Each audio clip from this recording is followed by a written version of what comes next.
Confident ಉದ್ಯಮಿ CJ Roy ಆತ್ಮಹತ್ಯೆಗೆ ಶರಣಾಗಿದ್ದು ಇವತ್ತು ಅವರ ಪಾರ್ಥಿವ ಶರೀರವನ್ನ ಅಂತಿಮ ದರ್ಶನವನ್ನ ಪಡೆಯಲಾಗ್ತಾ ಇದೆ. ಇನ್ನೇನು ಕೆಲವೇ ಹೊತ್ತಲ್ಲಿ ಚರ್ಚ್ಗೆ ತೆಗೆದುಕೊಂಡು ಹೋಗಲಾಗುತ್ತೆ. ಅಲ್ಲಿ ಪ್ರಾರ್ಥನೆಯನ್ನ ಸಲ್ಲಿಕೆ ಮಾಡಿದ ನಂತರದಲ್ಲಿ ಕ್ರಿಶ್ಚಿಯನ್ ಸಂಪ್ರದಾಯದಂತೆ ಅಂತ್ಯಕ್ರಿಯೆಯನ್ನು ಕೂಡ ನೆರವೇರಿಸುತ್ತಾರೆ.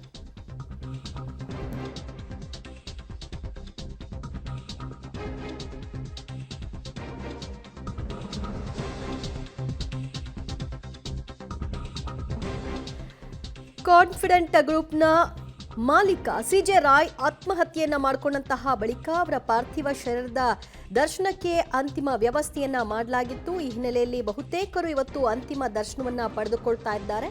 ಇನ್ನೇನು ಕೆಲವೇ ಹೊತ್ತಲ್ಲಿ ಕಲ್ಕೆರೆ ಚರ್ಚ್ಗೆ ರಾಯ್ ರವರ ಪಾರ್ಥಿವ ಶರೀರವನ್ನ ಶಿಫ್ಟ್ ಮಾಡಲಾಗುತ್ತೆ. ಅಲ್ಲಿ ಚರ್ಚ್ನಲ್ಲಿ ಪ್ರಾರ್ಥನೆಯನ್ನ ನೆರವೇರಿಸ್ತಾರೆ. ಪ್ರಾರ್ಥನೆಯ ನಂತರದಲ್ಲಿ ಬನ್ನೇರುಘಟ್ಟ ರೆಸಾರ್ಟ್ನಲ್ಲಿ ಅಂತ್ಯಕ್ರಿಯೆಗೆ ಎಲ್ಲ ವ್ಯವಸ್ಥೆಯನ್ನ ಮಾಡಿಕೊಳ್ಳಲಾಗಿದೆ. ಕ್ರಿಶ್ಚಿಯನ್ ಸಂಪ್ರದಾಯದಂತೆ ಅವರ ಅಂತ್ಯಕ್ರಿಯೆಯನ್ನ ಕುಟುಂಬಸ್ಥರು ನೆರವೇರಿಸೋದಕ್ಕೆ ಮುಂದಾಗಿದ್ದಾರೆ.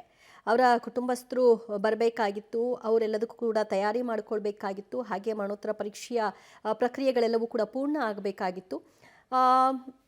ಅದೆಲ್ಲವೂ ಕೂಡ ಪೂರ್ಣವಾದ ಬೆನ್ನಲ್ಲೇ ಇದೀಗ ಅಂತಿಮ ದರ್ಶನಕ್ಕೆ ವ್ಯವಸ್ಥೆ ಮಾಡಿದ್ದು ಹಲವಾರು ಉದ್ಯಮಿಗಳು, ಅವರ ಬಂಧು ಮಿತ್ರರು, ಆಪ್ತರು, ಕುಟುಂಬಸ್ಥರು ಎಲ್ಲರೂ ಕೂಡ ಬಂದು ಅಂತಿಮ ದರ್ಶನವನ್ನು ಪಡೆದಿದ್ದಾರೆ. ಒಟ್ಟಲ್ಲಿ ಈ ಘಟನೆಯಿಂದಾಗಿ ಅವರ ಕುಟುಂಬ ಜರ್ಜರಿತವಾಗಿದೆ, ತೀವ್ರ ನೋವಿನಲ್ಲಿದ್ದಾರೆ, ದುಃಖಿತರಾಗಿದ್ದಾರೆ. ನೀವು ನೋಡಬಹುದು ಒಂದು ಕಡೆಯಲ್ಲಿ ಅವರ ಫ್ಯಾಮಿಲಿ ಮೆಂಬರ್ಸ್.